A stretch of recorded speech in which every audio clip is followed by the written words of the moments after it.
ಕಲ್ಪನೆ ಮಾಡಿ, ಪ್ರಪಂಚವೇ ಅಸ್ಥಿರವಾಗಿರುವಾಗ, ಭಯ, ಅಂಧಕಾರ, ಅಶಾಂತಿ ಎಲ್ಲೆಡೆ ಆವರಿಸಿರುವಾಗ, ಅಂಥ ಸಮಯದಲ್ಲಿ ಒಂದು ಮಹಾಮಂತ್ರ ಉದಯವಾಗುತ್ತದೆ. ಅದು ದೇವತೆಗಳಿಗೂ ಶಕ್ತಿಯನ್ನು ನೀಡುತ್ತದೆ. ಅದು ಭಗವಾನ್ ಶಿವನನ್ನೇ ಪ್ರಸನ್ನಗೊಳಿಸುತ್ತದೆ. ಆ ಮಂತ್ರವೇ ಶ್ರೀ ರುದ್ರಂ. ಶ್ರೀ ರುದ್ರಂ ಏನು? ಅದರ ಮೂಲ ಯಾವುದು? ಶ್ರೀ ರುದ್ರಂ ಎಂದರೆ ಕೇವಲ ಒಂದು ಸ್ತೋತ್ರವಲ್ಲ. ಇದು ಯಜುರ್ವೇದದ ಹೃದಯ. ಇದು 2 ಭಾಗಗಳಾಗಿ ವಿಭಜಿತವಾಗಿದೆ.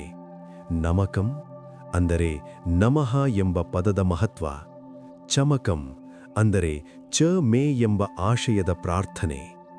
ಈ ಮಂತ್ರವನ್ನು ಪಠಿಸಿದಾಗ ಶಿವನು ಕೇವಲ ದೇವರಾಗಿರದೆ ಸಂಪೂರ್ಣ ಬ್ರಹ್ಮಾಂಡದ ರೂಪವಾಗಿ ಕಾಣಿಸುತ್ತಾನೆ.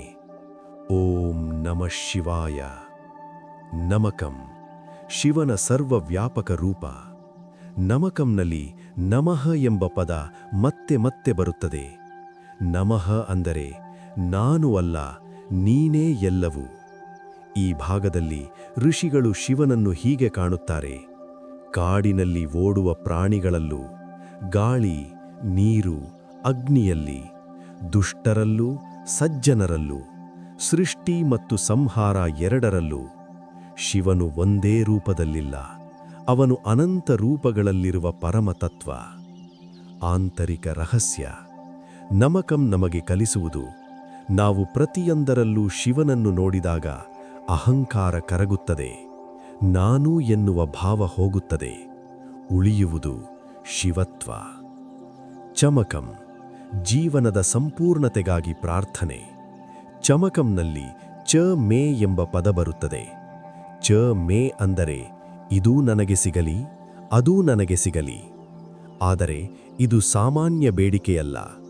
ಇದು ಕೇಳುವುದು ಜ್ಞಾನ, ಶಕ್ತಿ, ಆರೋಗ್ಯ, ಆಯುಷ್ಯ, ಧೈರ್ಯ, ಆತ್ಮಸಾಕ್ಷಾತ್ಕಾರ. ಇದು ಲೋಭದ ಪ್ರಾರ್ಥನೆಯಲ್ಲ, ಇದು ಸಂಪೂರ್ಣ ಜೀವನದ ಸಮತೋಲನಕ್ಕಾಗಿ ಪ್ರಾರ್ಥನೆ. ನಮಕಂ ಪ್ಲಸ್ ಚಮಕಂ ಬರುವುದು ಪೂರ್ಣ ಜೀವನ. ನಮಕಂ ಏನು ಮಾಡುತ್ತದೆ? ಅಹಂಕಾರವನ್ನು ದೂರ ಮಾಡುತ್ತದೆ. ಚಮಕಂ ಏನು ಮಾಡುತ್ತದೆ? ಜೀವನವನ್ನು ಸಮೃದ್ಧಗೊಳಿಸುತ್ತದೆ. ಎರಡೂ ಸೇರಿ ಆಧ್ಯಾತ್ಮಿಕ ಮತ್ತು ಭೌತಿಕ ಜೀವನದ ಸಮತೋಲನ ಕೊಡುತ್ತದೆ. ಪುರಾಣ ಕಥೆ. ರುದ್ರನ ಉಗ್ರ ರೂಪದಿಂದ ಶಾಂತಿ. ಪುರಾಣಗಳಲ್ಲಿ ಒಂದು ಅದ್ಭುತ ಕಥೆ ಬರುತ್ತದೆ. ಒಮ್ಮೆ ಬ್ರಹ್ಮಾಂಡದಲ್ಲಿ ಅಶಾಂತಿ ಉಂಟಾಯಿತು. ರುದ್ರನು ಉಗ್ರ ರೂಪ ತಾಳಿದನು. ಅವನ ಕೋಪದಿಂದ ಪ್ರಕೃತಿ ಕಂಪಿಸಿತು. ದೇವತೆಗಳು ಭಯಪಟ್ಟರು, ಲೋಕಗಳು ನಡುಗಿದವು. ಅಂದಾಗ ಋಷಿಗಳು ಸೇರಿ ಶ್ರೀ ರುದ್ರಂ ಪಠಿಸಿದರು. ಓಂ ನಮಃ ಶಿವಾಯ ಎಂಬ ನಾದ ಬ್ರಹ್ಮಾಂಡವನ್ನು ತುಂಬಿತು. ನಿಧಾನವಾಗಿ ರುದ್ರನ ಕೋಪ ಶಮನವಾಯಿತು. ಅವನು ಶಾಂತ ಶಿವನಾಗಿ ಪ್ರತ್ಯಕ್ಷನಾದನು. ಶಿವನ ಸಂದೇಶ. ಶಿವನು ಹೇಳಿದರು, ನನ್ನನ್ನು ಭಯದಿಂದಲ್ಲ, ಭಕ್ತಿಯಿಂದ ಆರಾಧಿಸಿರಿ.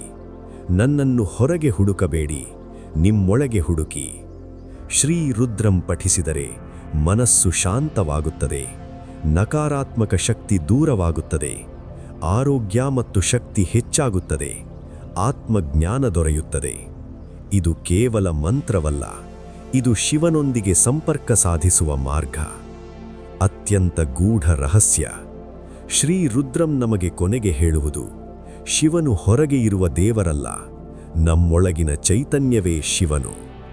ನಾವು ನಮಃ ಎಂದಾಗ ನಮ್ಮ ಅಹಂಕಾರ ಕೊನೆಗೊಳ್ಳುತ್ತದೆ.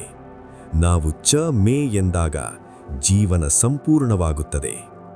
ಇಷ್ಟಲ್ಲಿ ಪ್ರಪಂಚದಲ್ಲಿ ಏನೇ ಆಗಲಿ, ಭಯವಾಗಲಿ, ದುಃಖವಾಗಲಿ, ಅಶಾಂತಿಯಾಗಲಿ, ಒಮ್ಮೆ ಮನಸ್ಸಾರೆ ಹೇಳಿ ಓಂ ನಮಃ ಶಿವಾಯ. ಅದು ಕೇವಲ ಶಬ್ದವಲ್ಲ, ಅದು ನಿಮ್ಮ ಜೀವನವನ್ನು ಬದಲಾಯಿಸುವ ಶಕ್ತಿ. ಶ್ರೀ ರುದ್ರಂ ಕೇವಲ ವೇದ ಮಂತ್ರವಲ್ಲ, ಅದು ಜೀವನದ ಮಾರ್ಗ, ಆತ್ಮಸಾಕ್ಷಾತ್ಕಾರದ ದಾರಿ, ಶಿವನೊಂದಿಗಿನ ಏಕತ್ವದ ಅನುಭವ. ಈ ರೀತಿಯ ಭಕ್ತಿ ಕಥೆಗಳಿಗಾಗಿ ಸಬ್ಸ್ಕ್ರೈಬ್ ಮಾಡಿ, ಲೈಕ್ ಮತ್ತು ಶೇರ್ ಮಾಡಿ, ಕಮೆಂಟ್ನಲ್ಲಿ ಬರೆಯಿರಿ ಓಂ ನಮಃ ಶಿವಾಯ.